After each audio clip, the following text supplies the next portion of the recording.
The Art of War by Sunzi, translated by Lionel Giles. Part 12. The Attack by Fire.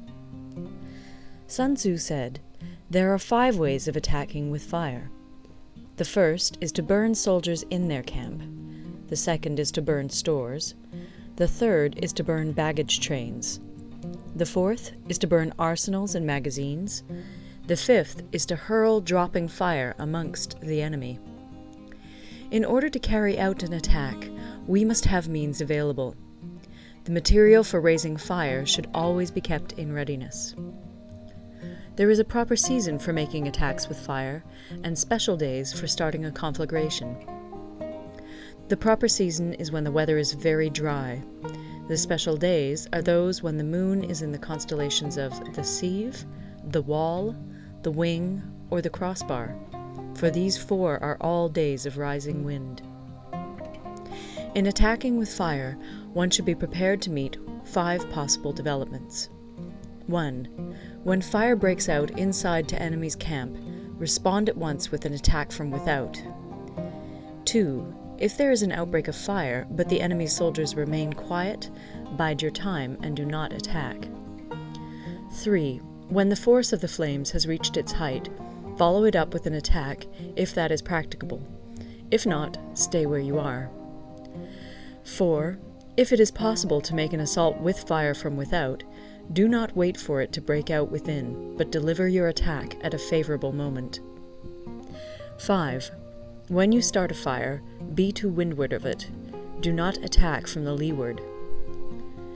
A wind that rises in the daytime lasts long, but a night breeze soon falls. In every army, the 5 developments connected with fire must be known, the movements of the stars calculated, and a watch kept for the proper days.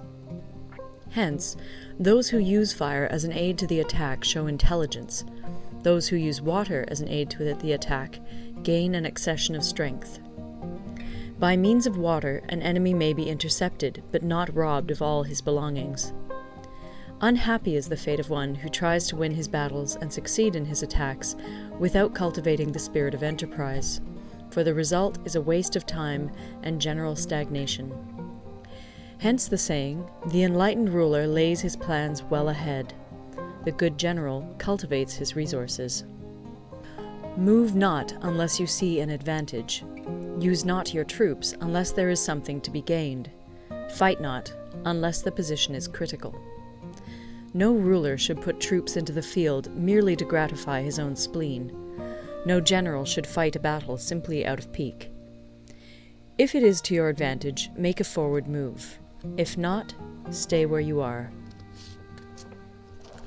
Anger may in time change to gladness. Vexation may be succeeded by content. But a kingdom that has once been destroyed can never come again into being, nor can the dead ever be brought back to life. Hence the enlightened ruler is heedful, and the good general full of caution. This is the way to keep a country at peace and an army intact. End of Part 12. Part 13. The Use of Spies. Sunzi said, "Raising a host of 100,000 men and marching them great distances entails heavy loss on the people and a drain on the resources of the state.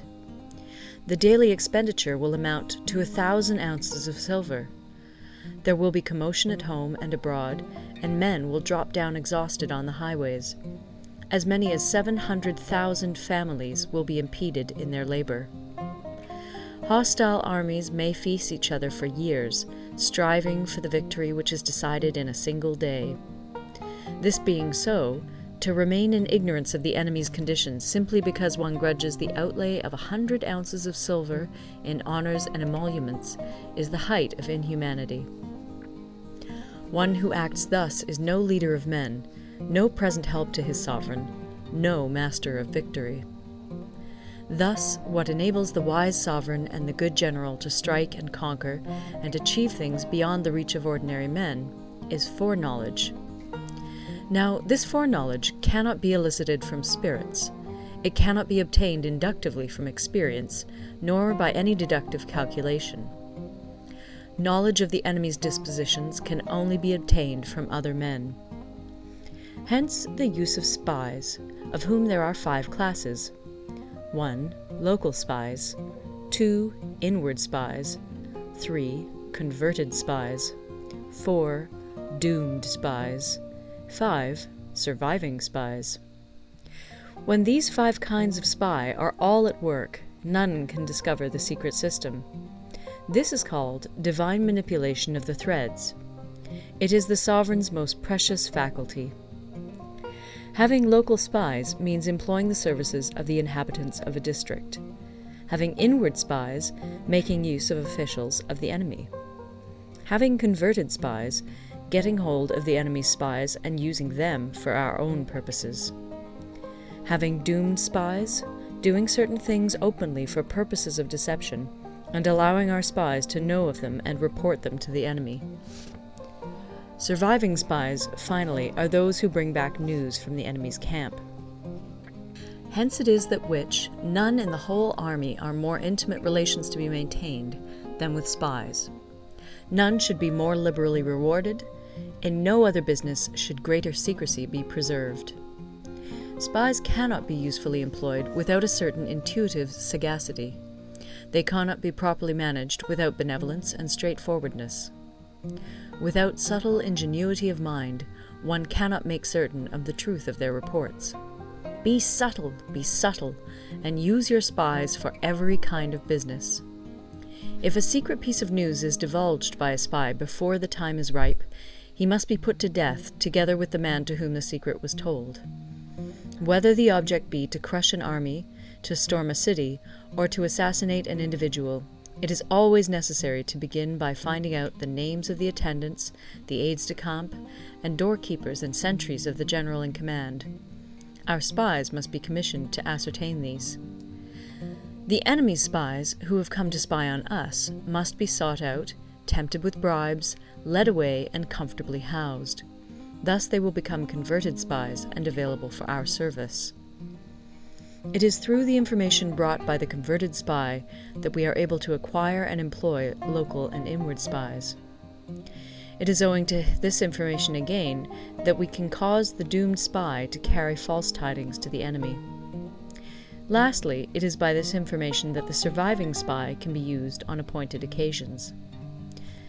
The end and aim of spying in all its 5 varieties is knowledge of the enemy, and this knowledge can only be derived in the first instance from the converted spy. Hence it is essential that the converted spy be treated with the utmost liberality. Of old, the rise of the Yin dynasty was due to Yi Qi, who had served under the Xia. Likewise, the rise of the Chu dynasty was due to Liu Ya, who had served under the Yin.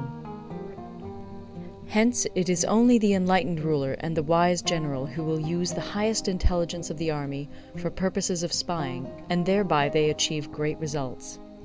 Spies are a most important element in water, because on them depends an army's ability to move. End of the Art of War.